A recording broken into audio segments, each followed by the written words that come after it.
What's cracking?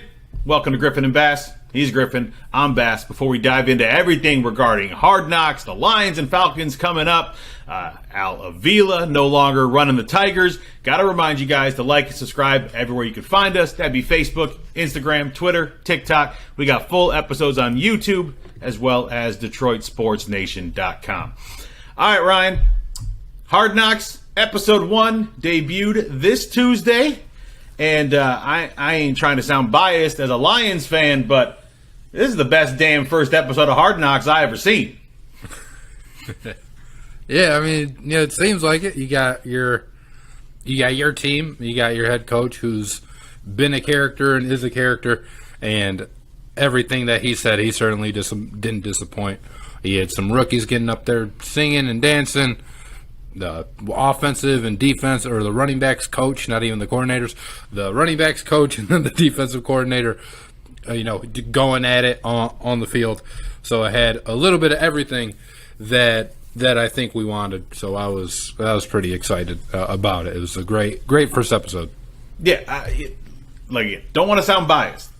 Damn good seasons of Hard Knocks in the past, but I'm trying to think of like a first episode to a season that really just hit on the entertainment value, along with obviously the emotional, value of us being Lions fans, of course. So we're stoked to watch this, but just like hitting it right out the bat with Dan Campbell, and really kind of focusing on him. And I don't really remember too much of the head coaches being the stars of the show the way that Campbell was, and really the coaches in general on this first episode. It wasn't just Campbell. It was Aaron Glenn. It was Deuce. It was Mark Brunell. It was, it was all of them. And they really got into it about how all of our head coaches are 80 years combined of NFL experience between them as players, not even talking about them as their coaching careers, just as players having that much experience. It was just a lot of fun to get into that aspect. Obviously the rookies and stuff they made Hutch do and stuff, and Malcolm Rodriguez with his dance and everything.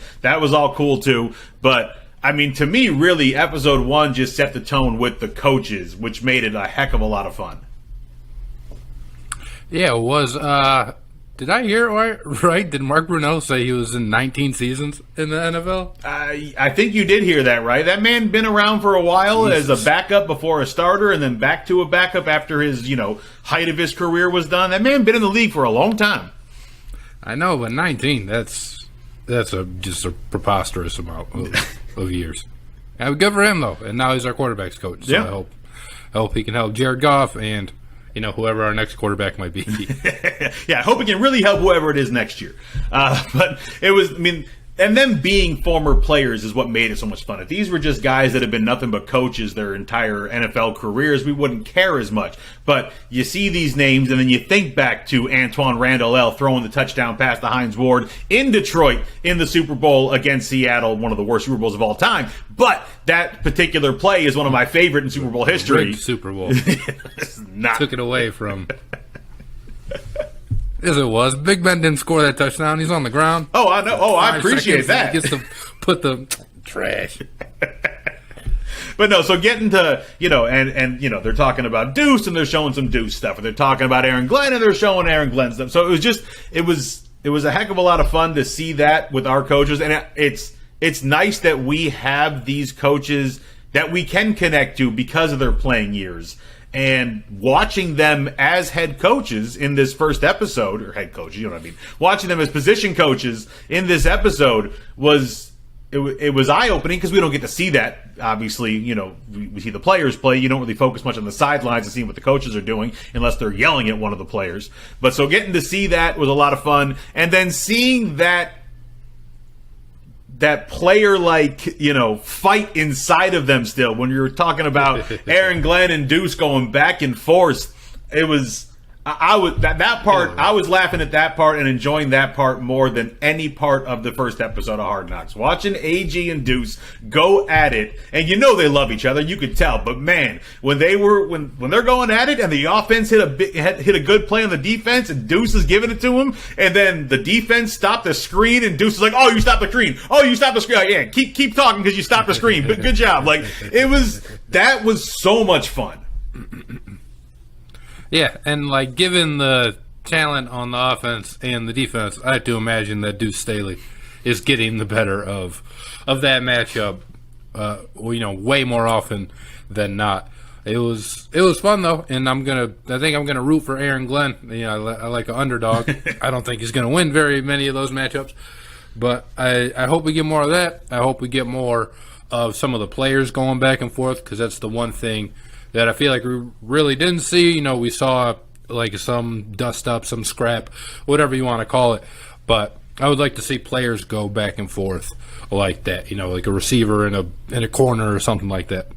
Yeah, and I think offensive lineman and defensive lineman. And I think we're going to see, obviously, more of that going forward. They really set the tone with this first one as far as let's get the big names out of the way. And really, a lot of the big names are coaches on our sideline. So let's get that out of the way. And I think going forward, these next 4 episodes, we're going to obviously it's going to have to be, because we're going to be talking about guys making the team, getting cut, whatnot. Position battles going on, and who's going to be a starter, who's going to be backup, who's going to be practice squad, all of that. So we're going to get that going forward. So I think they did the right thing with not focusing so much on that in this first episode. Let's lay the land out there for everybody. These are names who are now head coaches for the Detroit Lions, and their personalities, that they've had for a long time, and we've seen these guys. And now I think going forward, it's going to be the position battles, and it's going to be focused more on the players, because we didn't see too much on the players. You saw an emotional speech by Jamal Williams. That was great. You saw Hutch and Penei Sewell going back and forth. That was great.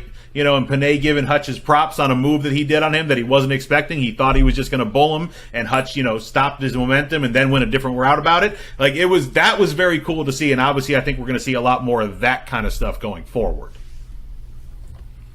Yeah, I hope so. They had the Hawkinson chip block on Aiden, which he wasn't expecting, and I just hope we get to see more of that. I hope we get to see some of these like position battles that you mentioned for who's going to be the starter. Not that we're going to see everything on Hard Knocks, but hopefully we can see some kind of insight or information on that more than you would when the official depth chart comes out and Will Harris is listed above Okuda or something like that. And you're like, oh, I wonder what happened. Usually you don't get to see it.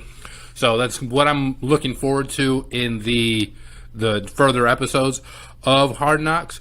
And then just more of the team kind of bonding stuff too, right? They had the rookies up there hazing them, making them sing songs, and say their signing bonus. I hope there's more. Yeah.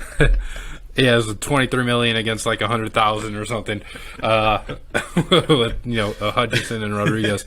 But I hope we just get to see more of that, see like what these players are like, and show some more of their personalities other than the coach. It seems like we're probably going to get a healthy dose of Aiden Hutchinson, as well as Jamal Williams, and then just kind of see who could be like that breakout star.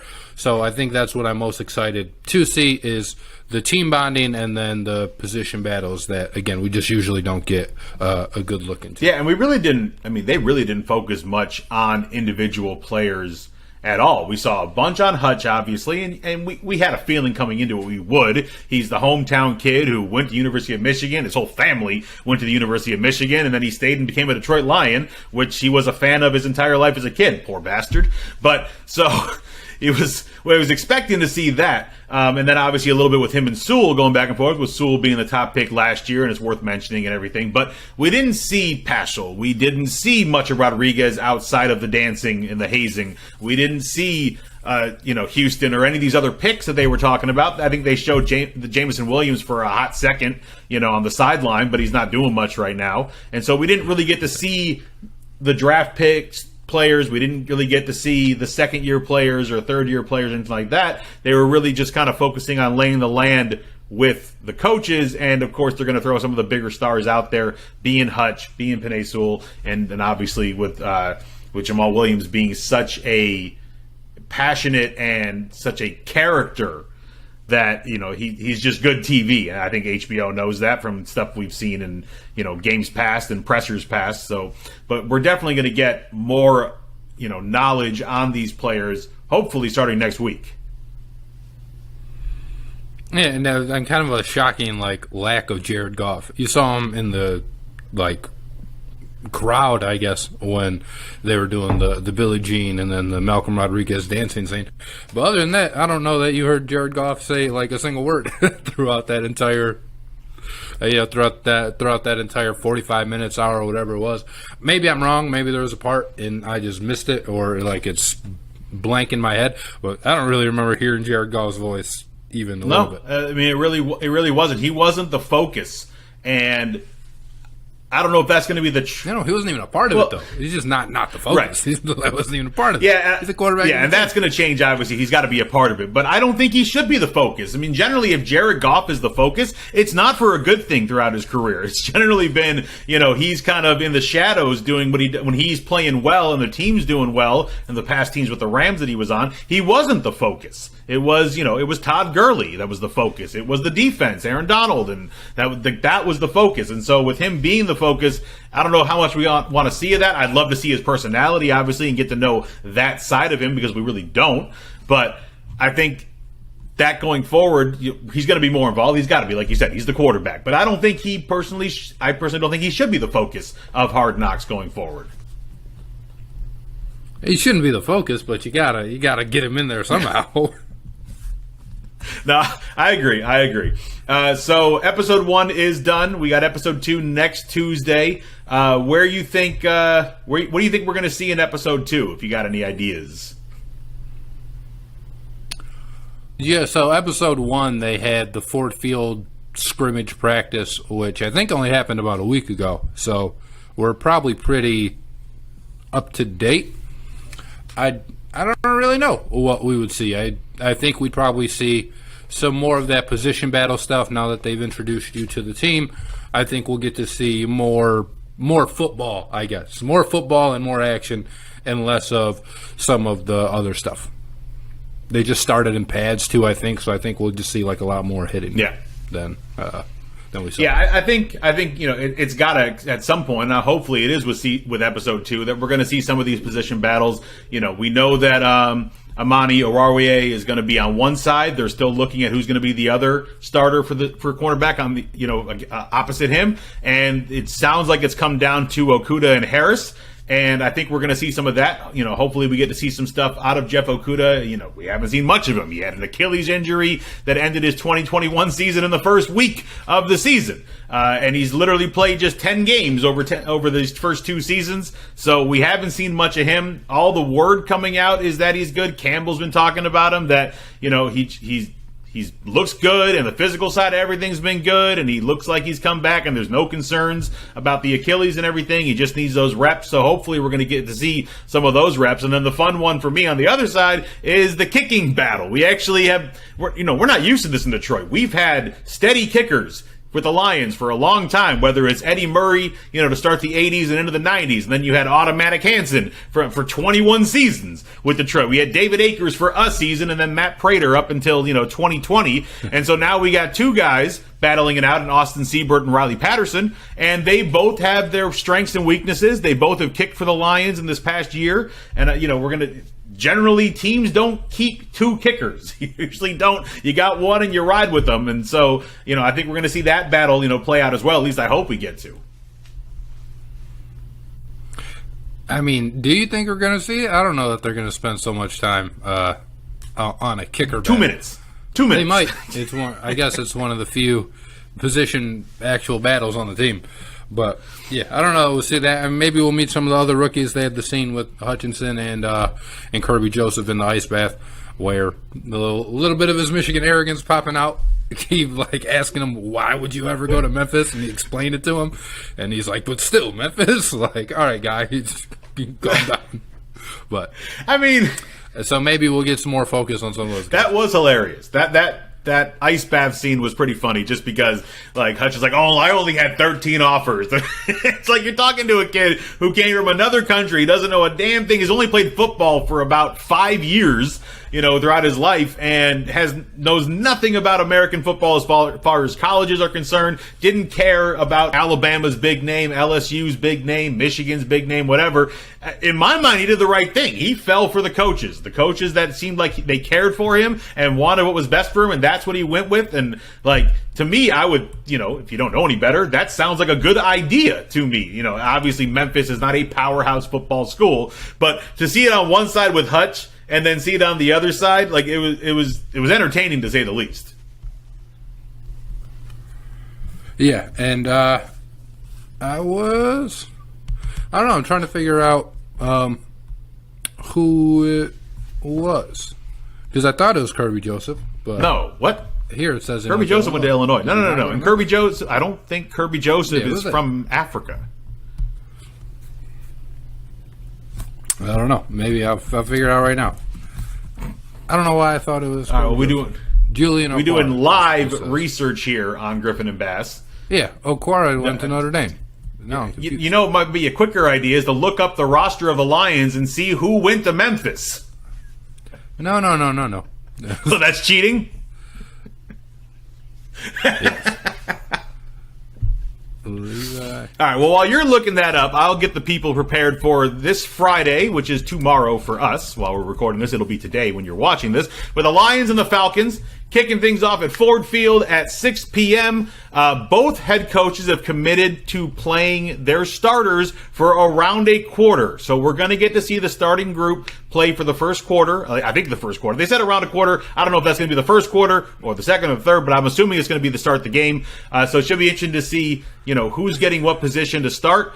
We're going up against a quarterback that hasn't been a starter since 2019 in Marcus Mariota. He is taking the starting role for now with Desmond Ridder at number 2 and Felipe Franks behind him as well. Some decent running backs to go up against in Cordarrelle Patterson and Damian Williams. And then some wide receivers that some we don't know about, like Drake London coming out of USC. But you also have Geronimo Allison. You have Cotterell Hodge as well. And then, obviously, Kyle Pitts is their stud tight end.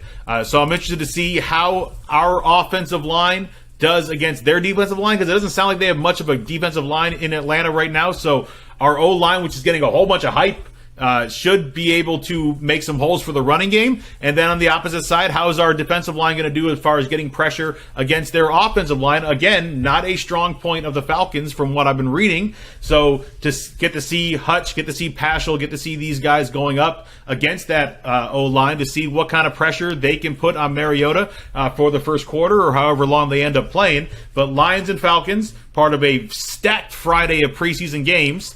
They'll be at 6 o'clock at Ford Field. And remember, we only got 3 preseason games now because we got a 17-game season. They took one of those preseason games away, so it's not 4 anymore. It's just 3. All right, Ryan, what you got? Who went to Memphis? It's undrafted rookie, Obina Easy. Okay, see, that name actually makes sense. So...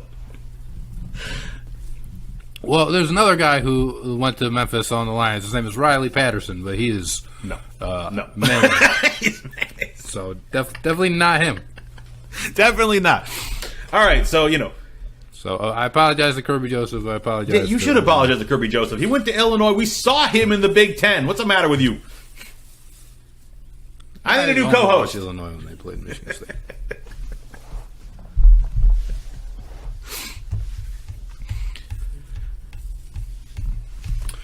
All right, so the preseason game, right? I'm obviously excited to see how really just the rookies perform. I don't really care about anybody else. I don't think people are going to be playing a whole heck of a lot, but Hutchinson should be out there for, I would think, at least a few series. Kirby Joseph, aforementioned, not from Memphis, and then. No, not from Memphis. Josh Paschal, also not from Memphis. Paschal, I think is how they're saying to say it. Malcolm Rodriguez.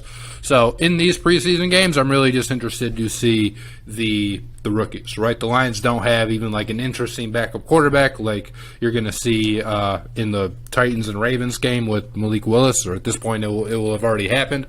But like that's the reason to tune in. This one. No, and I don't really care, I guess, how the offensive line does because it's preseason. those starters probably aren't going to be out there for, again, a long time. One quarter, there's nobody in there that's really going to need extra reps.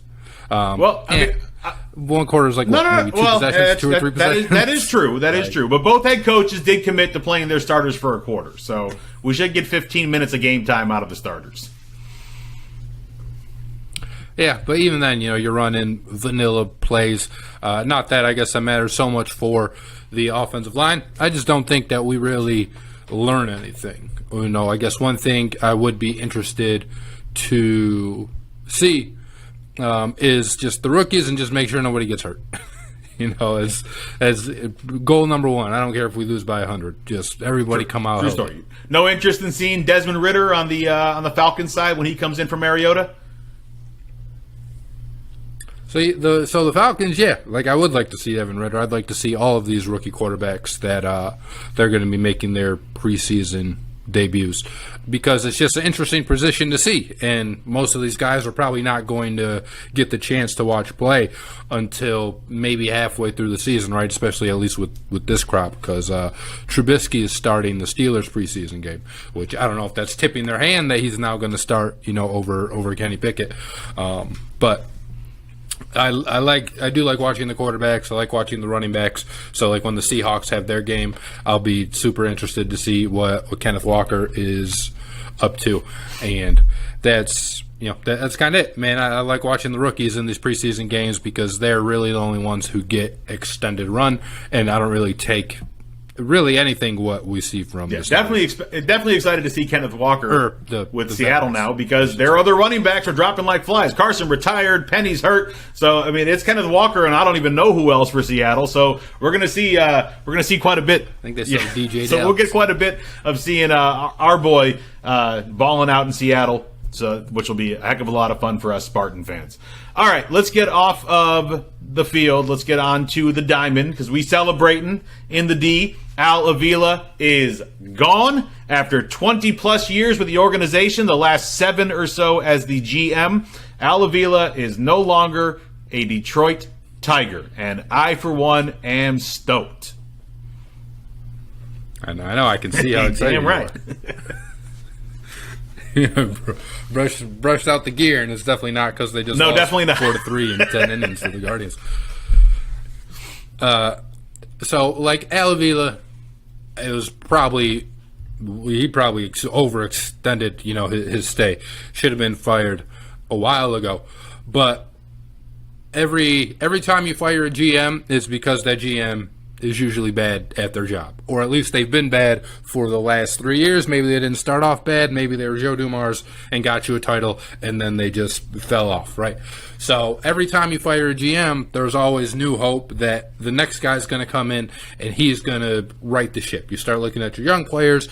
You start looking at, usually you change your coaches. I doubt that's going to be a change that the Tigers end up making, but I feel less hopeful for the Tigers than I think I would in any other situation, because I personally just don't trust Chris Ilitch, the owner, to do what's right. I don't trust him to make this decision, right? We already know that he's a laissez-faire, hands-off owner.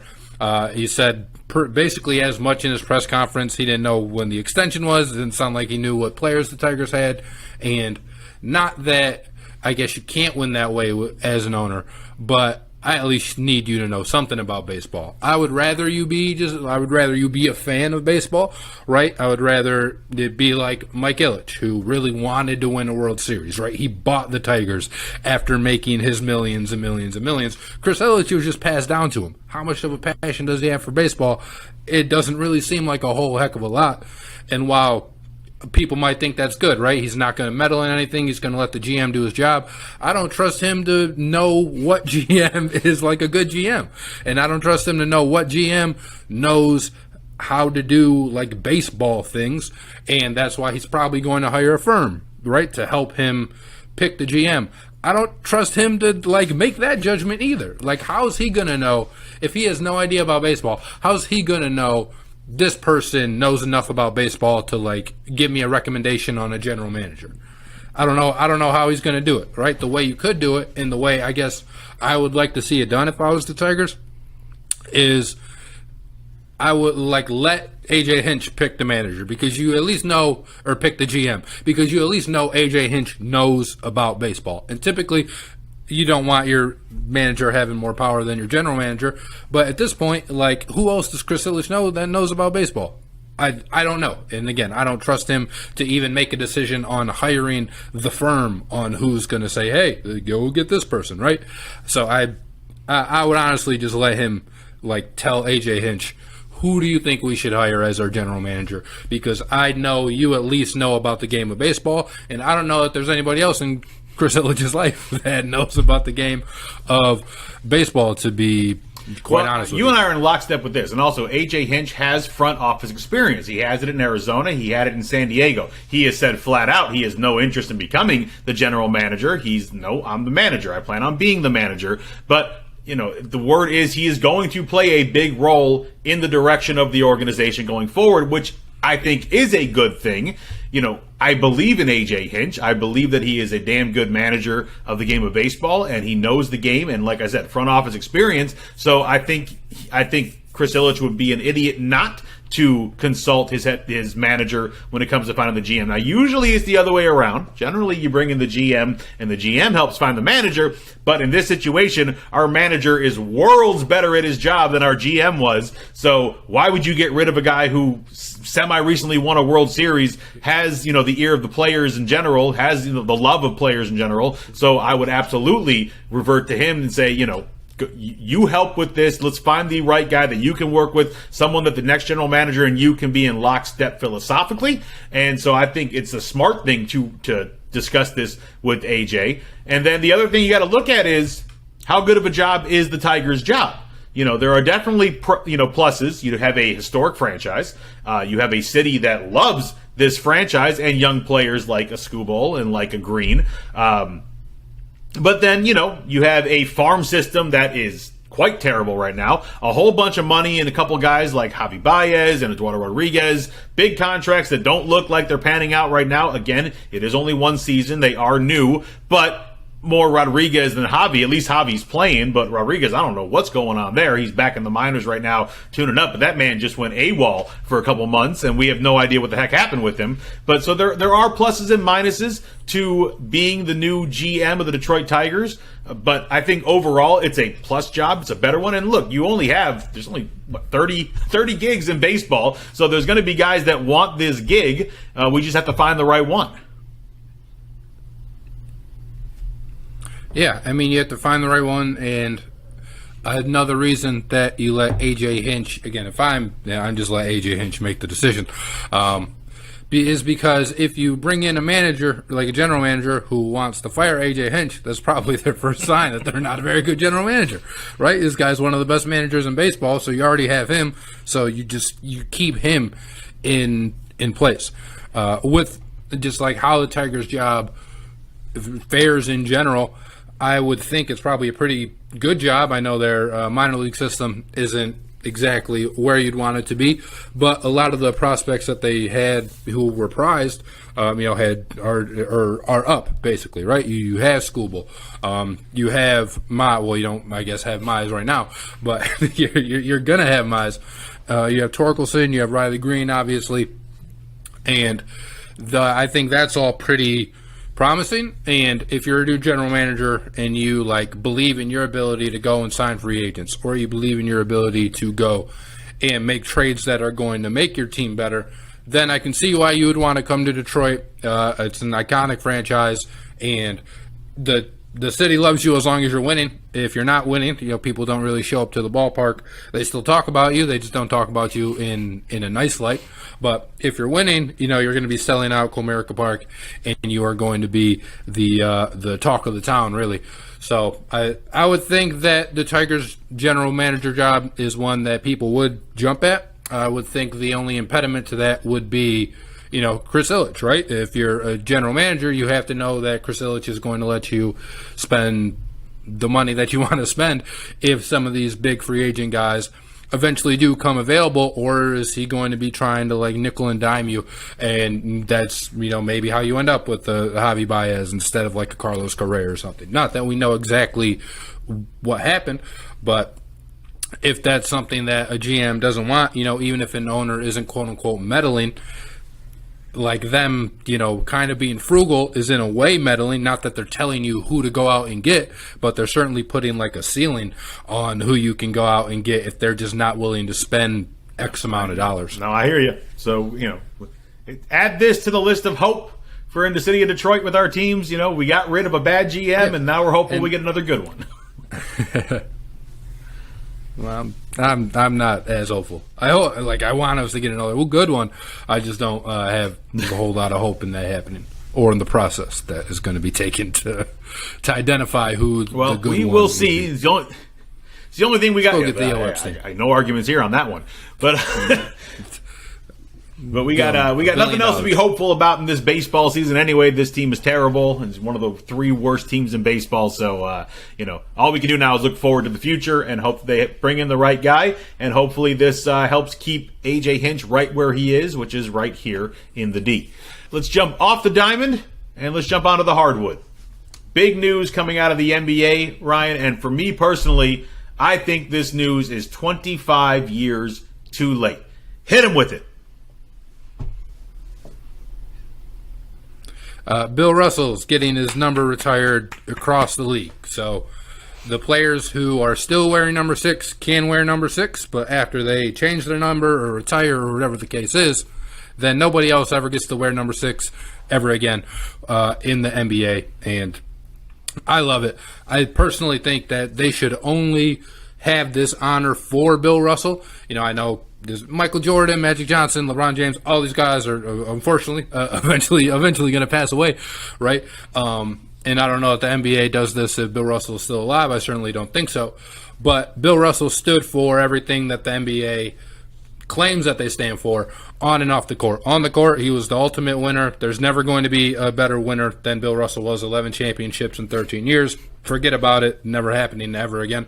And even off the court, with everything that the NBA aligns itself with, that's what Bill Russell was, right? He was so instrumental in pioneering not only black coaches, but other black, NBA athletes, which the NBA probably today is 85%, 80% black, something like that. And it's certainly the black stars who have helped build the game, right? When you look at Magic Johnson, again, Michael Jordan, LeBron James, Steph Curry, you name it. Yeah, obviously you had Larry Bird, but for the most part, this game was built based on one of the many black stars that they had at the time, and that was all pioneered from Bill Russell.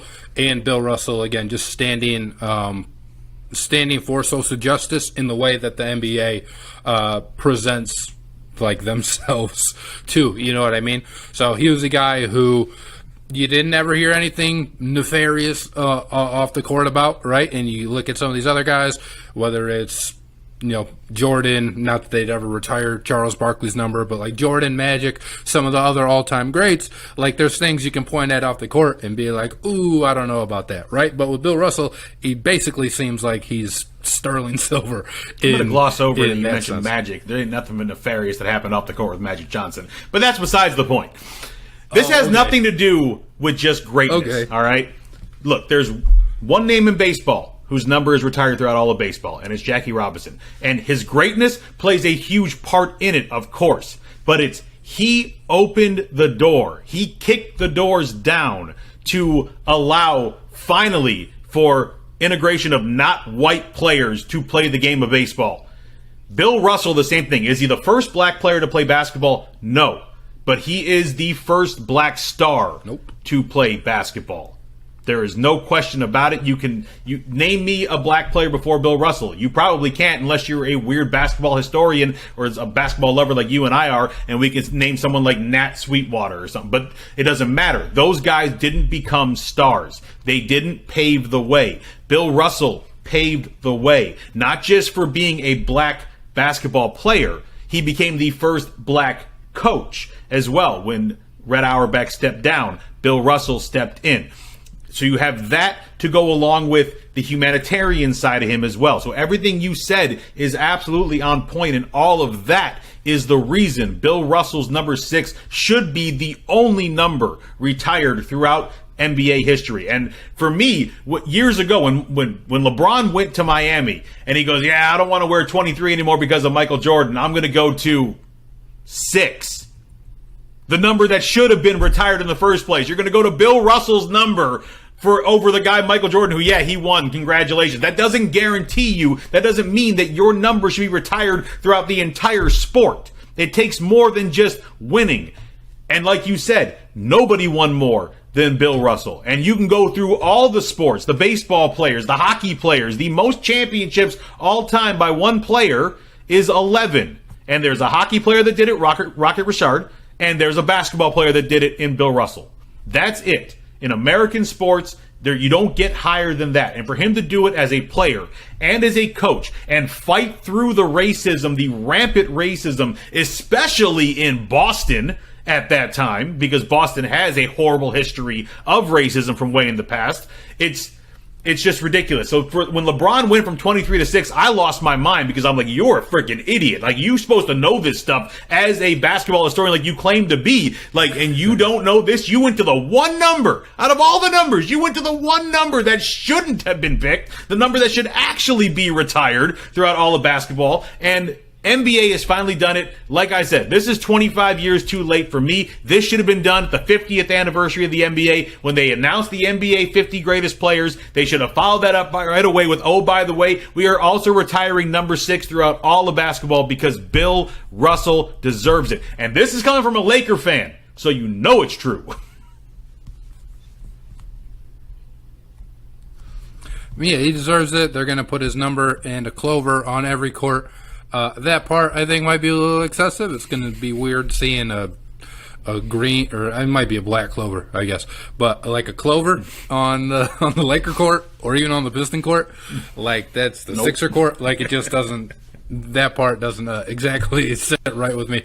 But yeah, I mean, everything you said, and again, it's as much off the court as it is on the court with Bill Russell, and he's kind of really the only guy that I think you can say that about, and him being, like you said, the first black star.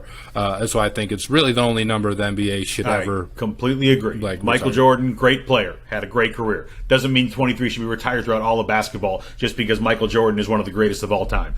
The same thing with Larry Bird at 33, Magic Johnson at 32, Kareem at 33. It doesn't mean that just because you were great on the court. Or even just great off the court as well. And what they did as humanitarians. Kareem has a long history of this as well. Magic has done a ton for black communities off the basketball court. It doesn't mean that. It's the history of it and the importance of it. There were guys that came first. No one came before Bill Russell. They may have been there a couple years before him, but they didn't do what he did. He brought the star power of a black player to the United States and then eventually the world as well, of getting to watch what he was capable of doing, how he changed the game, both on the court and off the court. There is one name, one number that should be retired, and it's Bill Russell's number 6, and I applaud the NBA for making this decision, and I hope they don't make another one. I hope everybody else, I don't care how great their careers were, it doesn't have the impact that Bill Russell had.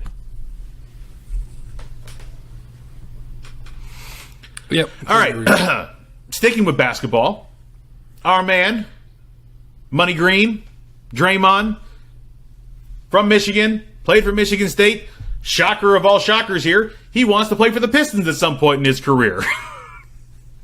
I'm like, duh, I want to play for the Pistons too, and the Lions, and the Red Wings, and the Tigers. But all for it. Yeah, I mean, I'm all for it. Like, so I wanted him before, probably before he got his first big deal. Maybe after the Warriors won their first championship, maybe even before that. But there were talks that Draymond could potentially become a Piston, and I was like, oh, that'd be sweet. Actually, because I loved Draymond's game back then. And even now, man, he's not obviously the player that he was, but I think he could be the perfect veteran that this young Piston team needs, right? This Pistons team already isn't so much in the ways of defense. You know, Cade can play defense. Jaden Ivey probably not going to be able to play defense right away. Sadiq Bey is not a very good defender, and if you get Draymond out there, it could just stifle some things. The Pistons, again, still, I think, need a better ball handler, right? Because, again, Cade can handle the ball, but that's probably the part of this game he needs to work on the most. Jaden Ivey, again, is like a scorer, not necessarily somebody who can have the ball on the string like that. Not that Draymond's going to either, but just make it easier for all these young guys to get easier baskets. So just like from an actual basketball standpoint and fit, I like it. How realistic it is. So Draymond also came out and recently said that he wants a max contract. The Pistons are in no position to offer Draymond Green a max contract. Do I think this report leaking, it's not something Draymond said, but it was like a sources say Draymond would like to play with the Pistons at some point in his career, is that just kind of leverage for him to try and get Golden State to give him a max contract? Maybe. But if this were to happen, I would view it in like probably a role like Udonis Haslem has with the Heat, where he's just kind of that veteran on the bench, right? Like a bit step up from that if he can still play or whatever, but like that Kendrick Perkins on the Cavs kind of role, where you're just there to be the veteran leader that the team needs, or maybe even like Andre Iguodala is in Golden State right now for the Pistons. That's something that I can absolutely see happening, which also means it's probably, 3 years down. He's definitely not getting a max contract. I don't know if any team in the NBA is going to give him a max contract. If anyone's doing it, it's the Warriors, and I don't think they're doing it.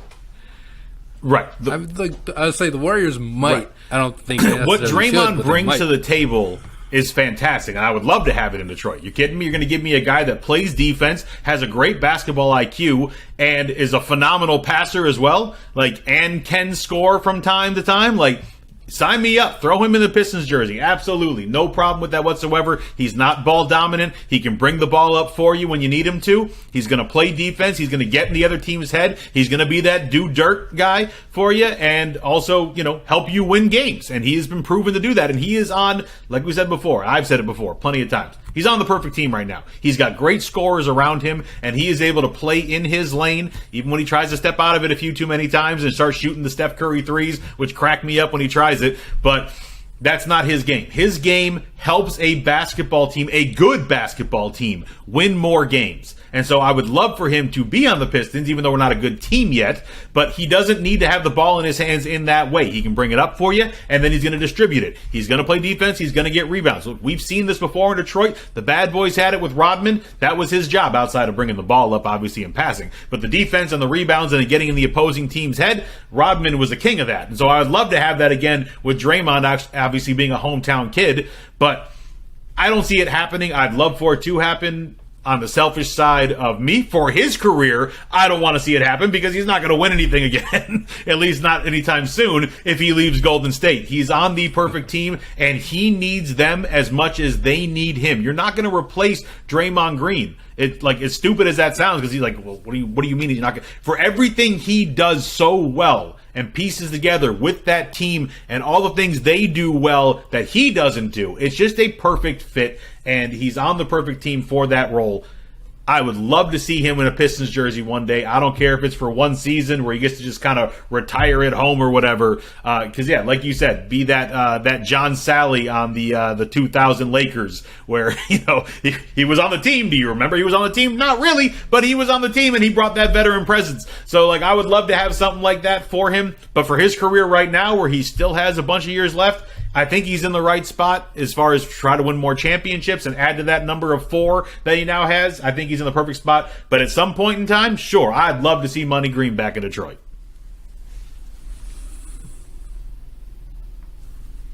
Yeah, buddy. Need to make it happen. All right. Jumping back on the field for 1 second before we get out of here.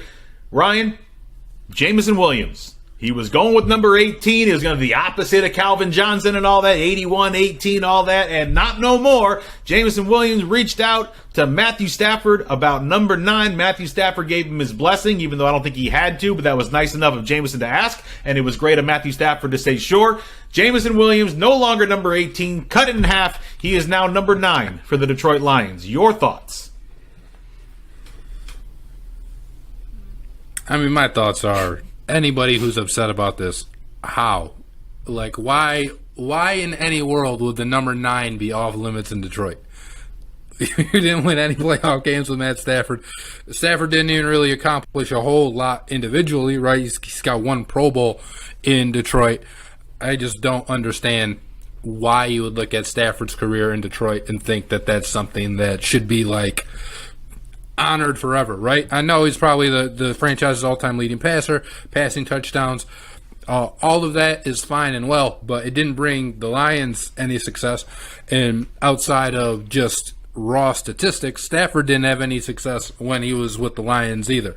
So it would be absurd to retire that number. Like, you know, even Calvin Johnson, I think Calvin was probably like a 6-time Pro Bowler, 8-time Pro Bowler, something like that. Like, he's okay. Like, he put together a Hall of Fame resume when he was in Detroit. And Matthew Stafford just didn't do that. He went to the Rams and got his Super Bowl, right? And if they win another one, if the Rams are like, hey, we're going to retire number 9, all for it. But no, I don't understand why people would have a problem with Jameson Williams wearing number 9 like it's some hallowed number, you know, attached to the Honolulu Blue. It's a hallowed number in hockey, right? That was Gordie Howe's number. But like for the Lions, it's insane to me that somebody would think you should be able to, like, you shouldn't be able to wear that number, especially when you look at, again, different teams, different sports. But some of these other numbers that were given away, like Chauncey Billups' number got given away like 4 times. To Andre Drummond wore number 1, Reggie Jackson wore number 1, Iverson wore number 1, and like, if you're not gonna retire Chauncey, then how are you going to have a problem with somebody wearing Stafford's number? You know, Ben Wallace's number 3 got given away. And to me, Stafford, I don't know, man. It'd be a lot like the Pistons retiring Andre Drummond's number. Would be them retiring Stafford's. Well, like, Drummond's probably the Detroit. No, he's probably Detroit's all-time leading, like, rebounder. He's probably top 10, I would guess, in, like, all-time Detroit scoring too. I think he made 1 All-Star game, like 1 All-NBA 13 when he was in Detroit. Like, those are the equivalent of what Matt Stafford did in Detroit. A whole lot of losing. And with a whole lot of Stafford losing. was on a whole bunch of bad teams with literally no help around him for plenty of those years. So was Drummond. Look, I don't think 20's retired by the Lions. Drummond. Barry Sanders' number is not retired. No one wears it. Well, Billy Sims was 20 right before Barry. Barry took it the next year. The next year after Billy Sims was done wearing it, Barry picked it up. All right, and then Barry ran with it. And obviously, if there's a number to retire for the Lions, it's 20. And they haven't officially done that either. It's just been a respect thing that no one's going to rock that number because how dare they? But if you're not going to retire one of the greatest football players of all time in Barry Sanders and arguably the greatest running back, you could have that argument about who top 3 and all that stuff. That's fine. But look, I love what Stafford did here in Detroit. I wish he had better teams around him. I wish he had a real chance to win in Detroit. He never did. Changed offensive coordinators quicker than I changed underwear in a week. All right? So, like, there was nothing for him to do here, and he had to get out of here, and I'm glad he got out of here, and I'm glad he got a Super Bowl with the Rams, and that's all fine and dandy and great. But the number 9 does not need to be retired. It does not need to be not worn in Detroit. Like you said, it wasn't enough. He didn't do enough here, and the Lions haven't done it for players who did. Bobby Lane's number, I don't even know what it is, but it ain't retired. Barry Sanders didn't win a damn thing here. They got the 1 NFC championship game. He got hurt, and that was it in 1991. They got 1 playoff win with Barry. They didn't retire number 20, and he put up numbers that are never going to get touched as far as career and year averages for a running back for what he was able to do. So if you're not doing 20, and you're not doing 81 for Megatron, you're not doing 9 for Stafford. So I appreciate Jameson Williams reaching out to Stafford and asking. I appreciate Stafford saying, sure, no problem, rock it, wear it well, and win with it. But there's no reason 9 should be retired, and for every Stafford fan out there, and I'm a big one, but if you have a problem with this, you need to check yourself, because there's no reason to have a problem with this. Yeah, so Drummond, 2nd all-time in Pistons rebounds, 3rd all-time in Piston blocks. Nobody gives a damn. Not top 10 in scoring, though, like I thought he was. Because the teams were terrible. Well, then you shouldn't care about Stafford's stats either. I don't want to tell you. 2-time All-Star. I don't care about All-Stars and Pro Bowls. There's so much crap involved with players who have gone to those. Well, that's the only thing. 5,000-yard passing season as well. So why would you not give away his number? Yep. I thought so. All right. Oh, cool. But quick question before we get out of here: for those fans who bought number 18, do you Jameis return it Winston's for a number 5,000. 9, or do you keep it because you never wore it, and it might actually be worth something if he has a Hall of Fame career when it's all said and done? Yeah, I don't know. I feel like you just exchange it so you can have the number 9. But I hope the Lions are honoring those exchanges because, like, if I bought an authentic Jameson Williams 18 jersey, I'm sure it was $150. Like, and now if I'm like, hey, well, I thought he was this number, you're like, yeah, whatever. So I hope the Lions do the right thing for anybody who wants a jersey exchange. There's an interesting point about you got keeping the 18, it, though. I never thought of it that way. If it's an authentic, which means you spent like $200-something on it, maybe trade it in. But if you got one of them ones that cost you $100, hold on to it. You never know. Jameson Williams might end up having a Hall of Fame career, and you got the 18 never actually worn jersey that might be worth $1,000, 30 years from now. Who knows? When his jersey got stolen. 12 yep, he wore 12 when his jersey got stolen. Then obviously the 45 for the second half of his comeback year. All right, we got to get up out of here. So I want to thank you guys. Jordan number 12 with no name on the back. All right, I want to thank you guys for kicking it with Griffin and Bass. For Ryan Griffin, I'm Matt Bassin, and as always, Wu-Tang is for the children. We'll see you guys again after the weekend. Peace. Wu-Tang. Hey, Ryan Griffin here. Thank you so much for watching today's episode of Griffin and Bass. Be sure to give us your thoughts in the comments below. Remember to click the bell to receive the latest notifications from DSN and subscribe for breaking news, community blogs, polls, contests, and other content.